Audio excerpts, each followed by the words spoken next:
이 성경을 대하다 보면 읽기도 그렇게 쉽지 않은 부분도 있고, 특별히 설교자 입장으로 이렇게 대하면 이거 가지고 이게 설교가 될까? 그러는 성경이 있습니다. 오늘 우리가 읽은 여호수아서 12장 같은 성경이에요. 이 여호수아 12장의 내용은 여호수아서 6장으로부터 11장까지 정복한 33곳의 지역과 왕 이름이에요. 혀도 잘 안 돌아가요, 읽으려면. 이게 왜 성경에 들어있지? 이럴 때가 그렇게 느껴지는 게 사실입니다. 그런데요, 저에게는 그런 믿음 하나 있어요. 어떤 성경도 반드시 의미가 있으니까 쓰여졌다, 이거예요. 제가 이 여호수아서 12장을 읽고 또 읽고 또 읽다가 무릎을 딱 치는, 하나님이 주시는 몇 가지 교훈, 특별히 부활절에 주시는 몇 가지 교훈을 발견하게 됐습니다. 여호수아서 12장은 1절에서 6절에 보면 이 소위 요르단 동편의 정복지고, 7절에서 24절까지 보면 요르단 서편의 정복지 이야기입니다. 자, 저를 한번 보시면 지금 이쪽이 지중해 바다고요, 여기가 팔레스틴 땅이거든요. 이 팔레스틴의 꼭대기에는 헐몬산, 헤르몬산이라고 나오죠. 높은 산이에요. 우리로 말하면 여름에도 눈이 있을 정도로 그래요. 거기서 내려오는 물들이 모여진 곳이 갈릴리 바다입니다. 헤르몬산에서 갈릴리 바다. 갈릴리 바다는 굉장히 깨끗하고 또 이 풍부하기 때문에 고기들도 많아요. 이 갈릴리 바다에서 이렇게 강을 이루어 내려오는 게 무슨 강일까요? 요단강이에요. 그리고 요단강을 타고 내려와서 마지막 있는 데가 사해, 여매라고 그러죠. 다 소금 덩어리. 물이 빠져나가지 않고 거기서 다 증발되기 때문에 소금만 남는 거예요. 오늘 1장에서 6장은 바로 이쪽 요르단강 동편, 거기 정복한 두 곳, 그리고 이 7절에서 24절은 요르단 서편에 정복한 31곳 이야기입니다. 자, 이 여호수아서 12장이 이 부활절 오늘 우리에게 주는 메시지가 뭘까? 우리 이 메시지가 뭘까 잘 생각하면서 듣고 오늘 부활주일 맞이하여 부활의 증인으로 우리도 다시 일어나고 세상을 바꾸는 하나님의 일꾼들이 되시기 바랍니다. 자, 첫 번째 교훈은 뭐냐? 복된 정복자가 되라는 교훈이에요. 같이 합시다. 복된 정복자가 되라. 정복자는 정복자인데 뭐라고요? 복된 정복자가 되라. 하나님은 당신의 자녀들이 정복자 되기를 원하시지 정복 당하는 자 되기를 원치 않으셔요. 세상은 정복자가 있고 정복된 자가 있어요. 정복자는 누리지만 정복된 자는 빼앗겨서 어려움을 당해요. 어떤 부모가 자기 자식이 정복되기를 바라겠어요? 그것처럼 하나님 아버지는 저와 여러분이 정복자 되기를 원하십니다. 그런데 아무런 정복자가 아니라 복된 정복자. 무슨 정복자? 복된 정복자. 우리 1절로 가보겠습니다. 1절 이스라엘 자손이 시작. 이스라엘 자손이 요단 저편에 돋는 쪽 곧 아르논 골짜기에서 헤르몬산까지의 동쪽 온 아라바를 차지하고 그 땅에서 쳐 죽인 왕들은 이러하니라. 지금 복된 정복자로 제시된 사람들이 누구냐면 이스라엘 자손이에요. 왜일까? 자, 좀 봐봐요. 정복이라 그러면 잘 싸워야 되는데 이스라엘은 430년 동안 애굽에서 노예 생활을 했기 때문에 전쟁의 경험이 없어요. 군사력도 없고요, 병력도 별로 없고요, 경제력은 더 말할 것도 없어요. 그런데 그런 이스라엘 자손이 요단 동편과 서편을 정복한 그런 자로 나오는데 복된 정복자로 소개하고 있단 말이에요. 여러분, 뭘까요? 지금 이 가나안 정복 전쟁은 하나님이 하시는 전쟁. 누가 하시는 전쟁? 하나님이 하시는. 하나님이 싸워 이기시는 거고 하나님이 이기게 하신 거예요. 그런데 하나님은 당신이 이겼다고 말씀하지 아니하시고 6장에서 이 11장까지 정복한 걸 이스라엘이 정복했다 하시는 거예요. 뭘까요? 하나님의 전쟁으로 하나님이 이기셨지만 이스라엘이 하나님 편에 서서, 이거 아멘 해야 되는데, 하나님 말씀에 순종했고 하나님의 이름으로 하여 싸웠더니 하나님이 이스라엘에게 복된 정복자 되게 하시고 정복자가 누릴 축복을 누리게 하시더라. 이게 오늘 성경 내용. 오늘 여호수아 12장을 보면서 우리가 기도하고 바라야 될 것이 뭐냐? 주여 복된 정복자 되게 하여 주시옵소서. 오늘 이 성경을 읽으면 우리에게 희망이 생기잖아요. 나는 가진 자 없어서, 나는 재주가 없어서, 나는 가문이 좋지 않아서 불평했던 사람들도 희망이 생기잖아요. 그 작디 작은 이스라엘이 하나님 편에 섰고 하나님 하라시는 대로 순종했고 하나님 영광 위하여 하나님 싸움에 동참했더니 이스라엘이 복된 정복자가 되었다. 그렇다면 나도 될 수 있다는 거잖아. 이럴 때 아멘 안 하고 언제 아멘 하려고 그러고 있나 모르겠네. 이게 오늘 우리에게 주는 은혜입니다. 이게 복음이란 말이에요. 하나님은 오늘도 저와 여러분을 위하여 싸워주시는 용사임을 믿으십시오. 자, 출애굽기 15장 2절로 가볼까요? 시작. 여호와는 나의 힘이요 노래시며 나의 구원이시로다. 그는 나의 하나님이시니 내가 그를 찬송할 것이요 내 아비의 하나님이시니 내가 그를 높이리로다. 여호와는 용사시니. 여호와는 뭐라고요? 뭐라고요? 나를 위하여 싸워주시는 용사, 나의 하나님이요 나의 힘이라는 거예요. 여러분, 이 사실을 믿는다면 우리도 하나님 편에 서서 하나님 말씀에 순종하고 하나님의 영광을 위하여 싸웁시다. 그러면 복된 정복자의 반열에 들어갈 줄로 믿습니다. 악한 정복자 되면 안 돼요. 악한 정복자는 자기 욕심을 위하여 악한 일을 위하여 악한 방법을 가지고 싸워서 이기는 자예요. 그거 오래 갈 것 같지만 오래 못 가요. 느부갓네살 왕이 망하잖아요. 안 망할 것 같은 바벨론은.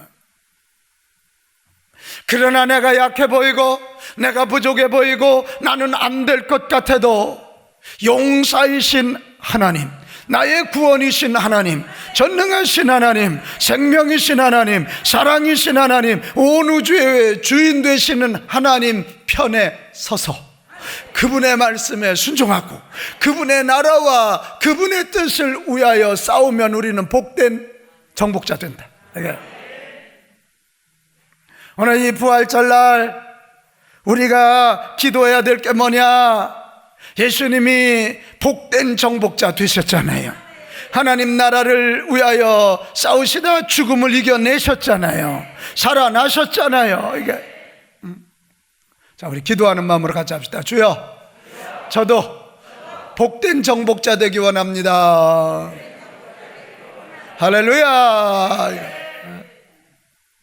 그러니까 2020년도 우리가 지금 코로나라고 하는 엄청난 위기 가운데 참 예배 드리는 것도 부자연스럽고 다 마스크를 쓰고 성가대들이 오늘 찬양했어. 이때 우리가 주눅들거나 두려워하거나 물러서지 말고 하나님 편에 서서 하나님 뜻을 따라 하나님의 영광을 위하여 싸우는 복된 정복자들이 됩시다. 복된 정복자. 또 하나의 교훈은 복된 정복자가 되려고 하면 죄와 악과 싸워 이겨야 된다는 교훈이에요. 우리가 정복이란 말이 다 좋을 것 같지만 쓸데없는 것과 싸워서 이기면 인생 허비하는 거예요. 정력 허비하는 거예요. 싸워야 될 것과 싸워야 돼요. 자, 우리 에베소서 6장 12절 갑시다. 에베소 6장 12절. 자, 우리의 씨름은 혈과 육을 상대하는 것이 아니요 혈과 육은 사람이에요. 여기는 저와 여러분, 우리 사람은 사랑할 대상이지 싸워 이길 대상이 아니에요. 너무 이상하지? 우리는 하도 사람하고 싸워 이기려고 드니까 부부끼리도 자존심 대결하고 말싸움에서라도 이기려고 드는데, 따라서 합시다. 사람은 사랑할 대상이지 이길 대상이 아니다.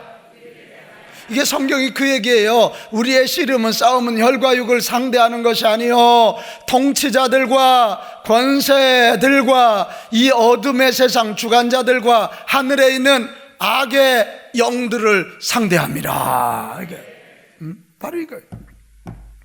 이스라엘이 왜 복된 정복자가 되었느냐? 그들이 가나안을 쳐서 이긴 건데, 가나안이 누굽니까? 하나님의 말씀을 끝끝내 거역하고 하나님을 대적하고 우상을 숭배하고 하나님의 백성을 괴롭히는 자들이 그렇게 회개할 기회를 줬어요. 그런데 그들이 돌아오지 않아요. 나압과 그의 일가는 돌아와서 구원받지만 그들은 끝끝내 고개를 바짝 들고 하나님 앞에 대항해. 그들은 악과 죄였어요. 이스라엘이 나서서 이 악과 죄를 징벌하시는 이 거룩한 하나님의 전쟁에 동참해서 죄와 악과 싸워 이기니 그들은 복된 정복자가 된 것입니다. 오늘 바로 이 대목이에요. 복된 정복자가 되려면 죄와 싸워 이기는 저와 여러분 됩시다. 악과 싸워 이깁시다. 근데 이 죄와 악 뒤에서 죄짓게 하고 악을 행하게 하는 그 뿌리가 뭐냐? 원수마귀야. 악한 영들이에요. 요즘 뭐 N번방 이래가지고 우리나라가 난리가 났잖아요. 근데 그 뒤에 뭐 박사님이라고 하는 분이 다 조절을 하고 계셨잖아. 24살 잡수신 분, 연세도 많이 드셨더라고. 이게 마귀가 그 짓 하고 있다는 말이에요. 부부끼리도 싸워서 이혼하게 만들고 자꾸 교회 안에서도 분열시키고. 그래서 우리가 복된 정복자 되려면 사람과 싸워 이기고 내 옆에 있는 동료 이기려고 들지 말고 그들은 사랑하되 죄짓게 하고 악을 행하게 하는 더러운 영들, 악한 영들과 싸워 이기는 저와 여러분 모두가 됩시다. 그리고 오늘 이 여호수아서 12장 보면 굉장히 재밌는 게 하나 있어요. 1절에서 24절까지 보면 정복한 곳이 33군데거든요. 근데 24절로 가봅시다. 24절에 뭐라고 되어 있어요? 33군데인데 모두 31왕이라는 거야. 그러니까 두 개는 정복 안 한 걸로 치는 거예요. 뭘까? 여호수아 저자가 숫자를 못 세는 사람일까? 31까지밖에 못 세고 둘 셋은 못 세나? 제가 이것 때문에 많이 고민을 해봤어요. 그랬더니 해답이 있었어요. 자, 우리 출애굽기 3장 17절로 가봐요. 모세가 내가 말하였거니와 내가 너희를 애굽 고난 중에 인도하여 내가 모세가 아니에요. 하나님이에요. 하나님이 모세에게 지금 말씀하는 거예요. 내가 말하였거니와 내가 하나님이 너희를 애굽 고난 중에서 인도하여 내어 젖과 꿀이 흐르는 땅 곧 하나님이 약속한 땅이 어디냐면 어디라고요? 가나안 족속, 헷 족속, 아모리 족속, 브리스 족속, 휘 족속, 여부수 족속의 땅으로 올라가게 하리라 하셨다 하라. 이거거든. 이 땅이 다 어디냐면 이게 아까 요단강 얘기했잖아요. 요르단강 서편에 있는 땅들이에요. 지금 오늘 읽은 1절에서 6절은 요르단강 동편에 있는 두 곳이에요. 두 곳. 제가요 무릎을 딱 쳤어요. 아무리 정복해도 하나님이 허락하시고 하나님이 약속하신 것만이 복이다 이거예요. 사실은 요르단 동편에 있는 이 두 땅은 여호수아 때 정복한 게 아니고 모세 때, 지금 40년 동안 와가지고 그 앞에 머물렀는데 보니까 요르단 동편 땅이 너무 좋은 거예요. 그러니까 이 40년 동안 오면서 가장 앞서서 싸우고 해온 사람들이 전쟁을 잘하는 그 지파가 루벤 지파, 갓 지파, 므낫세 지파였거든. 그러니까 이 사람들이 모세에게 나가서 이 땅을 우리에게 주옵소서. 모세가 막 화를 내요. 여기는 하나님이 허락한 땅이 아니라 요단 서편이다. 근데 이 사람들이 고집을 부리니까 모세가 절충안을 냅니다. 그러면 좋다, 여기 주겠다. 근데 니들이 요르단 서편을 정복할 때까지는 가서 싸워줘라. 여기에 네 아내와 네 자식들과 가축대는 여기다 놔두지만 요단 서편을 정복할 때까지는 너희들이 가서 싸워줘야 되겠다. 이해되시죠? 그래고 고기 그렇게 하고 이들은 요단 서편을 정복하고 다시 돌아갑니다. 그런데 오늘 성경은 사람 눈에는 그렇게 좋아 보이고 그렇게 풍요로워 보이지만 하나님 입장에서는 하나님이 약속한 그곳에 그 숫자를 키워주지 않는 거예요. 자, 하나님이 주신 것만이 복입니다. 시작. 할렐루야. 이거 기억해야 돼. 그러니까 아무거나 싸워서 이긴다고 내 것 되는 거 아니란 말이야. 혈과 육 아니란 말이야. 하나님이 허락하시고 하나님이 이루시려고 하는 그것을 찾아 정복하는 저와 여러분 됩시다. 그래야 될 것. 하나님이 허락하지 않으신 것은 한 방에 날아갈 수 있어요. 여러분, 아브라함과 롯 이야기 아시지요? 롯의 아버지가 일찍 돌아갔어요. 롯의 아버지가 누구냐면 아브라함 형님이야. 아브라함이 조카 롯을 데려다 아들처럼 키워서 이제 롯의 결혼도 하고 막 그 가정도 일어나고 아브라함 가정도 일어나네. 여러분 축복해요. 여러분도 일어나지만 여러분 자녀들도 일어나기 바래요. 여러분 친척들도 일어나기 바래요. 그러니까 욥이 어느 날 자꾸 롯의 종들과 아브라함의 종들이 부딪히니까 아브라함이 롯을 불러서 야야 네가 동하면 내가 서할게. 조카 자네가 동하면 작은 아빠인 내가 서하고 네가 서하면 내가 동할게. 그런데 롯은 그 당시 보기 좋은 소알 땅, 훗날 소돔 고모라가 되는 거기를 선택해. 거기는 하나님이 약속한 땅이에요. 반대로 바라보니까 그 반대는 하나님이 아브라함에게 약속한 가나안 땅, 지금 얘기한 6족속 있는 그 땅. 여러분 어떻게 됩니까? 처음에 롯과 그 종들은 거기 가서 거기가 부유한 땅이라고 얼마나 룰루랄라 하면서 막 배를 두드리며 살았겠어요? 그런데 여러분 어떻게 되는 거예요? 하나님이 허락하신 땅이 아닌 소알 땅은 타락한 땅, 소돔 고모라가 돼서 하나님의 심판 한 방에 날아가 버리고 말입니다. 자, 하나님이 주신 것만이 복입니다. 시작. 할렐루야. 그러니까 우리가 무엇을 정복해야 될 건가를 잘 생각을 해야 돼. 혈과 육을 상대하는 자들 되지 말고 이 땅에 하나님 나라를 이루는 것을 방해하는 죄, 악, 그 뒤에서 조장하는 악한 영과 싸우는 저와 여러분이 됩시다. 이거 어려워요. 하지만 악한 영과 싸워 이기고 죄와 악과 싸워 이겨서 이 영혼을 구원하고 하나님 나라를 확장하고 이 땅의 주의 나라를 이루는 자들에게 주어지는 축복이 얼마나 크냐? 에베소서 1장 18절. 너희 마음의 눈을 밝히사 그의 부르심의 소망이 무엇이며 성도 안에서 그 기업의 영광의 풍성함이 무엇이며. 지금 바울이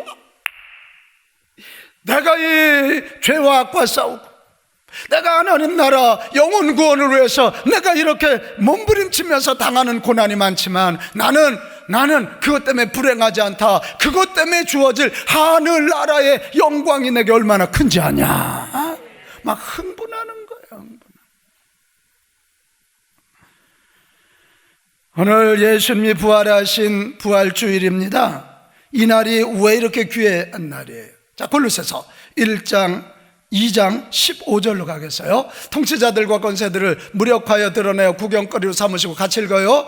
십자가로 그들을 이기셨느니라. 할렐루야. 마귀는 오늘도 세상 문화를 가지고 우리를 정복하려고 들어. 마귀는 권세자들, 권력을 가진 자들을 이용해서 법이라는 이름으로 하나님의 나라를 막으려고 그래. 예수님이 하나님 나라를 선포하고 사랑운동을 일으킬 때 유대 종교 지도자들이나 로마 권력은 예수님을 십자가에 못 박혀. 죽게 했지만 예수님은 그 죽음에 무덤 안에 머물러 계신 것이 아니라 다시 살아나심으로 마귀를 웃음거리로 만들고 세상 권력자들을 구경거리가 되게 하셨다. 이게 부활절이에요. 히브리서 2장 14절 한번 더 가봐요. 시작. 자녀들은 혈과 육에 속하였음에 그도 또한 같은 모양으로 혈과 육을 함께 지니심은 죽음을 통하여 죽음의 세력을 잡은 자 곧 마귀를 멸하자. 할렐루야. 나는 우리 빛가운 가족들 다 영의 눈들이 띄어지기를 축복합니다. 영의 눈이 띄어지지 않아서 맨 눈에 보이는 것만 갖고 싸워.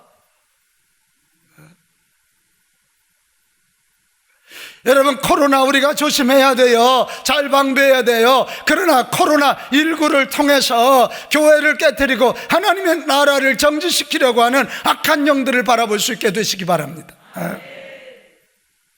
영의 눈을 떠야 된다. 하늘의 소망을 바라봐야 되고 하나님 나라를 바라봐야 되고, 악한 영, 우리의 적이 뭔지, 악한 영, 죄와 악과 싸워 이기는 눈들이 열리기를 축복합니다. 여러분, 예수님이 부활하시면서 내가 부활의 첫 열매고 너희들도 부활하리라, 이게 약속이에요.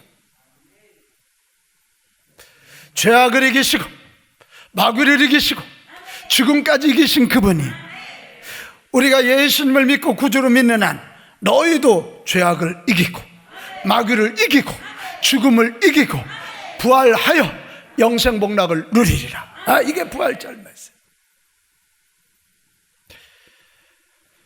착하냐 악하냐가 관건이 아닙니다. 오늘 우리의 신앙이 왜 이렇게 약한 거예요? 앞으로 코로나19보다 훨씬 위험한 상황이 분명히 올 건데 그때 어떻게 할 거예요? 어떻게 할 거예요? 왜 이렇게 약하냐고요? 왜 이렇게 약하냐? 영의 눈이 열리지 않으니까 눈에 보이는 것 앞에 우리는 벌벌벌벌 떠는 거예요. 근데 아이러니 아니에요? 코로나19 바이러스가 보여요? 안 보이지? 근데 뭐 무서워서 죽어. 막 교회가 코로나 덩어리처럼 그렇게 여겨. 뭔 소리야? 믿음의 눈, 영적인 눈을 뜹시다. 그래서 죄와 악과 이 코로나19를 가지고 우리를 두렵게 하여 하나님 떠나게 하고 하나님의 나라 건설하는 교회를 막으려고 하는 악한 영들과 싸울 수 있는 영적 전사들이 됩시다. 그래야 복된 정복자 됩니다. 복된. 마지막 하나 더 있습니다. 복된 정복자가 되어서 죄와 악, 마귀와 싸워 이겨야 되는데 그러려면 무기가 필요해. 무기. 우리가 가져야 할 무기는 우리 김정은이가 날리는 핵폭탄이 아니고 믿음을 토대로 한 사랑이라는 무기입니다.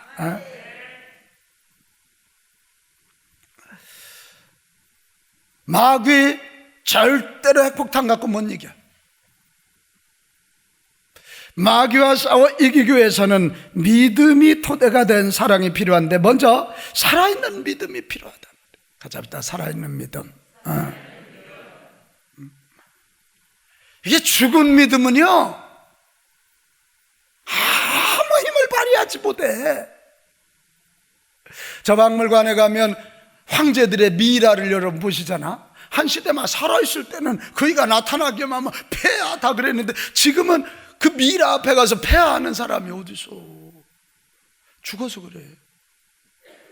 신앙의 연조가 아무리 오래되고 무슨 직분이 아무리 중직이라도 그 믿음이 죽어있으면 아무것도 아니에요. 오히려 방해거리예요. 그냥 살아있는 믿음을 가지면 어린 아이일지라도 교회 나온 지 얼마 안 될 자일지라도 그들이 마귀와 싸워 이길 수 있는 것이고 죄와 싸워 이길 수 있는 것이에요. 나는 우리 빛가운 가족들 모두가 다 살아있는 믿음의 주인공들이 되시기 바랍니다. 살아서 좀 펄떡펄떡 뛰어야지. 어떻게 믿음의 구력만 자랑하고 어떻게 내 성경 지식만 자랑하냐 말이야. 살아있는 믿음. 여러분, 살아있는 믿음을 가지려면 저는 세 가지 조건이 구비되어야 된다고 믿어요. 하나는 뭐냐? 하나님은 살아계시다는 걸 믿어야 돼요. 그 하나님은 전능하셔서 뭐든지 다 하실 수 있음을 믿어야 돼요. 그 하나님은 반드시 당신의 약속을 실천하시는 충성스러운 신실하신 하나님이시다. 그거 믿어야 돼. 같이 합시다. 살아계신 하나님. 아, 목소리가 왜 이렇대요? 살아계신 하나님, 전능하신 하나님, 신실하신 하나님. 할렐루야. 하나님이 살아계시고 그 전능하신 하나님이 살아계셔서 나와 함께 하시고 반드시 성경대로 약속대로 이루실 것을 믿으면 우리가 두려워할 게 뭐요? 세상 앞에 무릎 꿇고 게 뭐냐고요? 죽어서 그래. 믿음이 죽어서 그래. 인격 어린도 없는 소리 하지 마. 내 인격을 가지고 세상을 바꾼다. 어린도 없는 소리 하지 마라.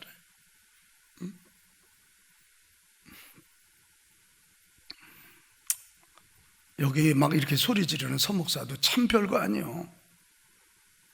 어제 제가 오전에 어느 가정에 이렇게 이사신방 하는데 막 저한테 편지를 하나 써주더라고. 너무 힘이 나더라고. 그런데 벽에다 붙여놨어. 근데 어제 오후에 한 사람이 이렇게 지나가면서 나를 막 너무 경원시하는 거 있지, 코로나 덩어리처럼 막. 근데 그걸 보면서 막 또 실망이 막 와. 사람의 인격은 그래요.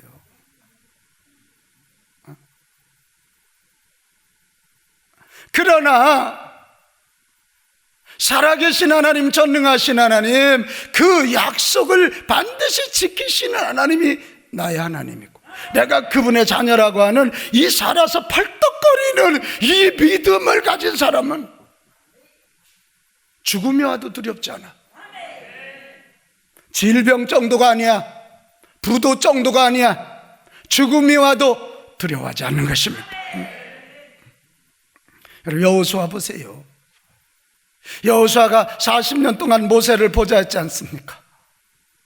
여러분, 모세를 보좌 했다는 게 보통 일이 아닌잖아. 김은자 권사님, 하나님의 음성을 듣는 걸 직접 받고 갖가지 기적을 옆에서 직접 봤잖아. 근데 여호수아가 탑 리더가 되었을 때 어떻게 했습니까? 두려워 떨잖아요. 그때 하나님이 오셔서 말씀 들려주시고 약속하여 주시고 위로하여 주시고 격려해 주셔. 그래도 자신감이 없으니까 요단강을 가르는 그 체험을 통해서 여호수아에게 살아있는 믿음을 갖게 하셨다고. 그러니까 살아있는 믿음을 가지니까 여호수아가 비로소 공격 앞으로, 할렐루야. 그래서 여리고성을 치고 아이성을 치고 남부 정복하고 북부 정복하고. 예수님의 제자들 또한 어떻습니까? 예수님이 계실 때 그들은 예수님의 주옥 같은 말씀을 직접 들었어요. 예수님의 기적을 매일 봤잖아요. 근데도 예수님이 십자가에 달려 돌아가실 때 나오면 아이고 부끄러워, 한 놈도 옆에 있질 않아. 다 도망가. 다 도망가. 그러나 부활하신 주님이 오셔서 야 이놈들아 하고 야단치는 게 아니라 옆구리를 보이시면 여기다 좀 손 좀 넣어봐라. 내가 분명히 창으로 찔리지 않았니? 못으로 박히지, 만져봐. 근데 내가 다시 살아났다. 그래서 거룩한 영으로, 성령으로 너희와 함께 할 거다. 그리고 그들에게 살아있는 믿음을 넣어주니까 그때부터 그들의 눈빛이 달라지고 가슴이 뜨거워지기 시작하면서 그들은 죽음도 이기신 그분이 나의 주님이라는 그 확신이 오기 시작하니까 그때부터 그들은 하나도 흔들리지 않고, 권력자들이 붙잡아서 그렇게 못 살게 굴 때도 그들이 하는 얘기가 뭐예요? 내가 사람의 말을 듣는 게 옳으냐, 하나님 말씀을 듣는 게 옳으냐. 감옥에 가도 흔들리지 않고 끝끝내 하나님의 말씀을 전하게 되었더라. 죽음과 맞짱 뜨고 세상과 맞짱. 어제 아침에 우리 교역자들과 함께 아침 예배를 이렇게 드리는데 사도행전 6장을 읽다가 큰 은혜를 받았어요. 사도행전 6장 1절에 그때에 베드로와 요한이 감옥에 갇혔을 때에, 핍박이 올 때 여러분, 제가 지금 예배 드리는데다가 제가 지금 붙잡혀 가면 오만순 권사님 막 울을걸? 윤승자 권사님도 울지? 에? 이게 뭐 여러분 안 그렇겠어? 그런데 초대교회는 그때 이거 아멘해요. 더 기도했어요. 더 능력 받았어요. 그런 핍박 앞에도 굴하지 않고 더 모이고 더 기도하고 더 나갔더니 하나님의 능력이 임했다 이거예요. 그래가지고요, 그리고 6장 7절로 가볼까요? 야, 하나님의 말씀이 어떻게? 평안할 때가 아니라니까. 목사님들이 잡혀갈 때야. 예수 믿으면 곧 잡혀갈 때야. 바로 그때에 하나님의 말씀이 점점 왕성하여 예루살렘에 있는 제자의 수가 더욱 심히 많아지고, 심지어는 누구까지? 제사장들, 핍박하는 제사장들까지 예수 믿고 구원받는 일이 일어나더라. 외칩시다. 다시 부흥. 다시 부흥. Revival again. Again revival. 야, 문제는 여건과 환경이 좋으냐 나쁘냐가 아니라니까. 도리어 여건과 환경이 좋을 때는요, 우리는 다 방심해요. 그러나 어렵고 힘들 때에도 기도하여 살아계신 하나님 만나고, 가장 절체절명의 위기 가운데도 기도하여 하나님의 능력을 덧입으며, 그때 그들은 세상과 맞짱 뜨고 악과 죄와 마귀와 맞짱 뜨면서 하나님의 능력의 통로가 되니까 말씀이 점점 더 왕성해지고, 더 많은 사람들이 예수 믿고 구원받고, 심지어는 핍박자들인 제사장들까지도 구원받게 되더라. 이런 얘기.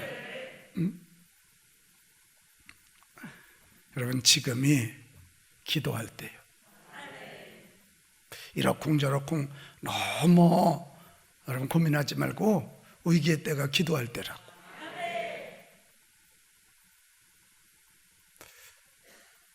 이 코로나로 인하여 하나님이 도와주시지 않으면 이 나라 경제가 어떻게 일어날 것이며 어떻게 되겠어요? 저는 분명히 믿어요. 기도하는 이 백성이 있는 한 대한민국은 이것 때문에 경제가 일어날 거예요. 이것 때문에 주의 교회 부흥할 거예요. 그러니까 누군가 기도해야지. 누군가 기도해야 그 살아있는 믿음을 갖게 되고, 살아있는 믿음을 가진 그들을 통해서 하나님이 싸우시지. 여러분, 죄와 악과 마귀와 이 세상 권세와 두려움과 싸우기 원하거든 살아있는 믿음을 소유하시기 바랍니다. 살아있는 믿음. 저 경상도 양산에 있는 어느 목사님 간증이에요. 이분이 교회 개척을 해놓고는 여기저기에다 선교비 도움 요청을 다 했어요. 그랬더니 어느 교회, 여선교회에서 매월 3만 5천 원을 도와준다 그랬다는 거예요. 그래서 그 교회를 갔더니 조금 기다리시라고, 조금 기다린 게 6시간을 기다렸대. 그래서 6시간 기다려서 3만 5천 원을 받아가지고, 옛날엔 직행버스라는 게 있었잖아요. 그걸 타고 오면서 하염없이 울은 거예요. 그러면서 자기 마음속에, 내가 6시간 하나님께 기도를 했다면 하나님은 35만 원, 350만 원, 3,500만 원도 주실 수 있는 분인데, 그리고 그 차 안에서요 마음을 딱 먹어서 사람에게 도움을 요청하지 않으리라, 그리고 기도하리라. 놀랄 준비. 지금은 경상도 양산에서 가장 큰 교회가 되었습니다. 가장. 오늘 우리에게 이런 믿음의 배짱이 필요한 거 아니에요? 왜 이렇게 떨어? 왜 그렇게 떠는 거야 지금? 살아계신 하나님, 전능하신 하나님, 약속을 반드시 지키시는 이 하나님을 향한 살아있는 믿음을 가지고 다시 부흥, 리바이벌 어게인, 다시 부흥을 일으키는 저와 여러분 됩시다. 그런데 이 살아있는 믿음 위에다가요 하나 얹을 게 있어요. 사랑이에요. 살아있는 믿음만 가지면 잘못하면 남 상처 주고요, 남 정죄하기 쉬워요. 그래서 살아있는 믿음 위에 사랑이 겸비돼야 돼. 사랑. 마귀는 미움으로 우리를 분열시키고 서로 싸우게 하여 자멸하게. 그래서 자꾸 미움을 넣으니까 우리의 싸움의 대상을 혈육, 사람을 만들어버려요. 공동체를 깨뜨려요. 그러나 하나님은 사랑으로 하나 되게 하시고 공동체를 만들어 협력하게 하시어 승리하게 하시는 줄 믿습니다. 그래서 자꾸 사람 미워하는 거기에는 마귀가 역사하고요, 사랑하면 하나님이 일하셔요. 정말이에요. 그래서 예수님 말씀하셨어요. 요한복음 13장 33절. 내가 새 계명을 너에게 주느니 서로 사랑하라. 새 계명인데 요한복음 13장 34절이 뭐라고요? 새 계명인데 서로 사랑하라. 얼마만큼? 내가 너희를 사랑한 것 같이. 아이고, 이 뒷대목이 참 부담스러워. 양일모 권사님, 예수님이 양일모 권사님 얼마나 사랑하시면 죽기까지, 그죠? 지휘자가 죽기까지 사랑하면 대원들 그냥 부응하지. 죽기까지, 이게 그거잖아. 있는 거 다 퍼다 먹이고. 진짜예요. 그러면 이 찬양대 부응해. 그럼 저희들이 또 있는 거 다 가져와. 이게 세상의 선순환 구조거든요. 선순환 구조.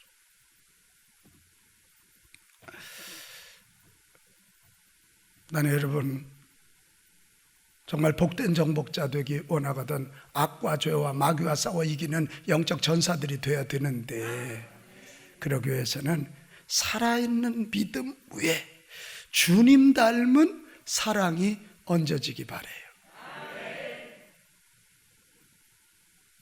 그러니까 믿음 없는 사랑은 또 인격이야. 그러니까 내가 좋아하는 사람만 자꾸 좋아해.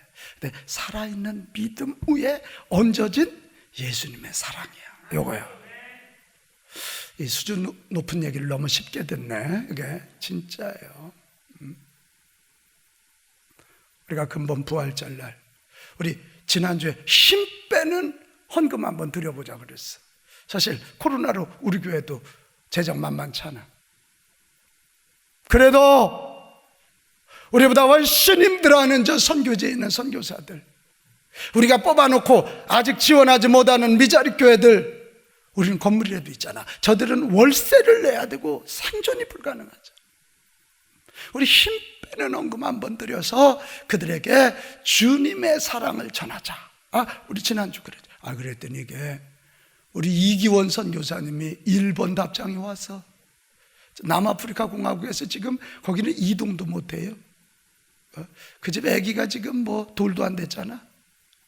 그런데 목사님 설교 영상으로 듣고 제가 은혜 받았습니다. 제가 빛 가운 교회에서 파송한 선교사인 게 너무 자랑스럽습니다. 그래서 저희 가정도 힘 빼는 헌금 1호가 되겠습니다. 그리고 선교사가 글쎄 우리 저 미자립 교회 한 교회 매달 돕는 게 30만 원인데 이 선교사가 30만 원을 보내와서 미쳤어. 제가요 그 톡을 보고 얼마나 감동했는지. 우리 이기원 선교사 이거 진짜구나. 드릴 수 없는 가운데 이게 힘 빼는 헌금이라는 게 결국 사랑의 예물이거든. 사랑의. 금년 부활절 여러분 복된 정복자 돼야 됩니다. 그러기 위해서 우리가 정말 악과 죄와 마귀와 싸우는 영적 전사 돼야 되는데, 그 영적 전사의 무기는 살아있는 믿음과 예수님 닮은 사랑입니다. 이 두 개 가져갑시다. 살아있는 믿음, 예수님 닮은 사랑. 아멘. 아멘. 그거죠. 여러분 오늘 부활주일입니다. 예수님이 죄와 악과 죽음, 그 뿌리인 마귀와 싸워서 이기신 날이란 말입니다. 예수님이야말로 복된 정복자이십니다. 복된 정복자이신 예수님이 지금도 성령으로 우리와 함께 하심을 믿읍시다. 성령으로 우리와 함께 하시는 그분과 함께 다시 일어서서 리바이벌 어게인, 다시 부흥을 만들어내는 우리 모두가 됩시다. 불안과 싸워 부흥을 만들어내시기를 바랍니다. 고난을 넘어 승리를 만들어내는 저와 여러분이 됩시다. 세상은 복된 정복자들을 기다리고 있어요. 만물은 탄식하며 복된 정복자들을 기다리고 있어요.